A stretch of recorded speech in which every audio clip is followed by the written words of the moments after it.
Welcome back to Lovelies, your inspirational craft channel. And I'm your host, Fam the Fabulous. For more ideas, inspiration, swaps, and challenges, click the link in the description below to join our craft community, the Maker Exchange, on Facebook. Welcome back, everyone. So, I know I've been MIA for the last couple weeks.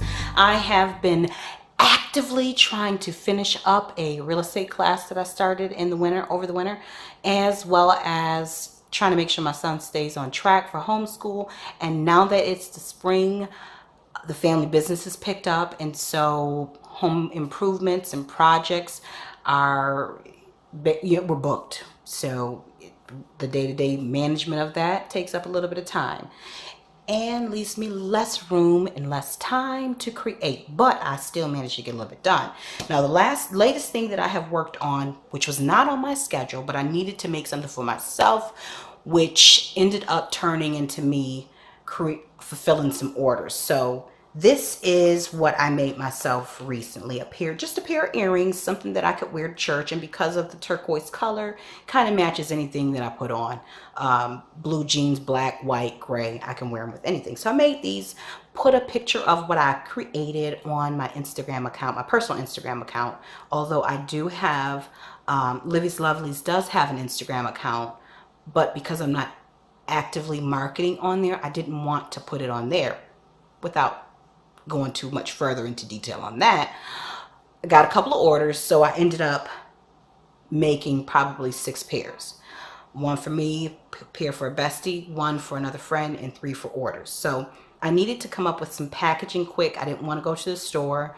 I wanted to just package them and prepare them to be mailed out. So this is what I ended up doing, and I'm just sharing it with you in case you are a jewelry designer or maker and you need some inexpensive ideas. So this is what I have. Basic cardstock. You can use any color because you can always dress it up. Now this is just embossed paper, white cardstock that I ran through my Cuttlebug, just using an embossing folder. You can also find this type of paper in Hobby Lobby. Cut a strip, put it on there. You can actually do a sheet of it. Take a 8.5 by 11 and take maybe 2.5 inches, a strip of 2.5 inches, and then just cut consecutively so that you can have maybe 5 or 6 cards, depending on the dimensions of whatever type of jewelry you are making it for. So you can kind of batch process it. So, and I don't have fancy tools to make the earring card with, but I just used some washi and edge punch, and this is a hole punch, and then I just use my bead reamer to make the holes in there for the earring. Now, because these are the clasps is in the back, they're not quite lobster clasp. It's not quite a lever back, but you kind of have to work with them in the same sense in terms of attaching them in the back. So this is what I came up with, and then I just dropped them in a little sleeve. So this is what's going to go in the mail for those who have ordered them.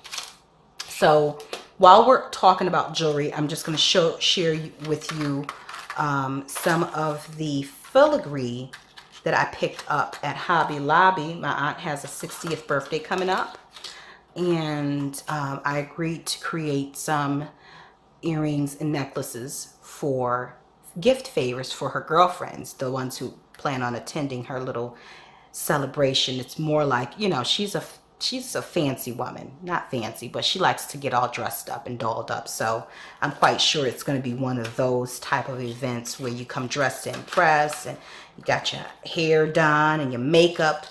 Your face will be beat to the gods, as the teens say.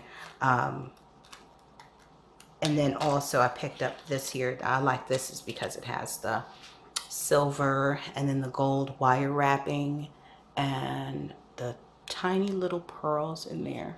So I'll probably make a pair of earrings or a couple of necklaces out of that. But these are the ones that I picked up for her, to make for her. So I plan on getting those completed and packaged up by the end of April so that they can make it to New York by August. And so while I was at Hobby Lobby, I also noticed that they had some of the Christmas and some other type of die and stamp sets. So this one was for $3.24, and it was marked down from $12.99. I just cut the packaging so it could fit in my drawer, but this is the Joy to the World. It's a good stamp set. It's really cute, and I've already tried to see, tried it out. And then I also picked up this one, embossing folder with the stamps and the sentiments. Love you, hello friend, sending hugs, beautiful. So I like this one because I'll get a lot of use out of it. And then now this isn't from Hobby Lobby, but it is something that I wanted to share with you guys because it's something that I picked up at Walmart, and it's these, I think it's called Azure by Royal and Langnickel blendable professional artist marker. So it comes 13 to a box, 12 colors in one color blender, and it's dual tipped. This is the broad tip, and then here's the narrow. And I think these are considered alcohol markers. I am not familiar with lots of different inks, so don't quote me on that. But what I do like about it is that in terms of application or how the nib works with the paper, from what I can tell from videos, it's kind of similar to Copics for a fraction of the price. I'm not sure how many different colors are available, but these are pretty much primary colors, just with a few, yeah, they're primary colors. With a light blue and a different color red, and two different browns, but they're pretty much similar in color.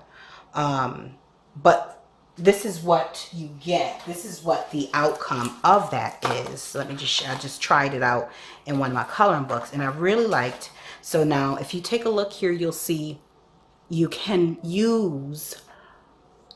get some varying shades with the brown, and I didn't try it with any of the other colors, but this is done using the narrow tip on here. And so this is the size of my hand, so you get an idea of how fine that tip is. It's not super fine like the ones that are supposed to be in here, but they're so dry, they're kind of worthless. And then I use the broad tip for that. But let me show you how vibrant the colors are. This is what you get. So I thought that for the money, for $9.99, I think it was, or $10, I think when I took out the receipt and I calculated, it came up to around 67 or 70 cents per marker compared to a Copics marker. If trying to get your money's worth out of your art supplies, there you have it. So for less than $11, you get 12 markers plus a blending marker. I'm not familiar with how to blend, so you might want to grab a pack and try it out for yourself, but you can't beat it for the price. And then lastly, one more thing I wanted to share with you all was this ink pad set. Now I brought out the Memento pad for a reason. This is something else that I picked up from Walmart. I am not a major stamper. I create cards, I do some journaling and paper crafting, but I don't really need a large variety of inks, not right now. So I do want a variety of colors. I just don't want a lot cluttering up my space. I need to be able to get to it when I need to use it, but not taking up a lot of space. And so these are perfect for what I need them to be. Now I want you to take a look at the pad. This is why I really like them, because this pad is more kind of spongy. So the ink comes out more uniform, and I don't think it dries out in the same sense that the Memento pad does. If you can look here, this has a cloth layer on the top, and so while it does have a lot more ink because it's a lot more space, it doesn't work the same on all stamp types, whether it's a polymer stamp or rubber stamp or what have you. This one, and maybe I'll do a comparison one day, but for the most part, I like the way the ink stays on the stamp for this. So I think I paid $6 or $7 for this pack. And it was also a good way to find out the colors that I like. You know, some colors you'll use more than others. And some colors you just use every once in a while. So colors like gray and orange, this is perfect for, you know, just using those temporary colors. So anyways, guys, I just wanted to share with you some of the things that I have been working on and some of the things that might inspire your creativity. If you are new to the channel, go ahead and hit the subscribe button so that you'll be notified of new videos if you hit the notification bell, of course. And then also, if you are a current subscriber, I want to just thank you for sticking with me and for being encouraging to my spirit, for providing comments and feedbacks, because sometimes they just lift my spirits and they lift my day. And they also inspire me. So all that being said, you know what I say? Until we're back here again on YouTube, stay encouraged, stay blessed, stay creative and crafty. Bye for now. If you enjoyed this video, go ahead and give it a thumbs up. Hit subscribe to join the crafty community and be sure to click the bell for notifications of new uploads. Thank you so much for watching. Now stay tuned for more from Lovelies, your inspirational craft channel. Bye for now.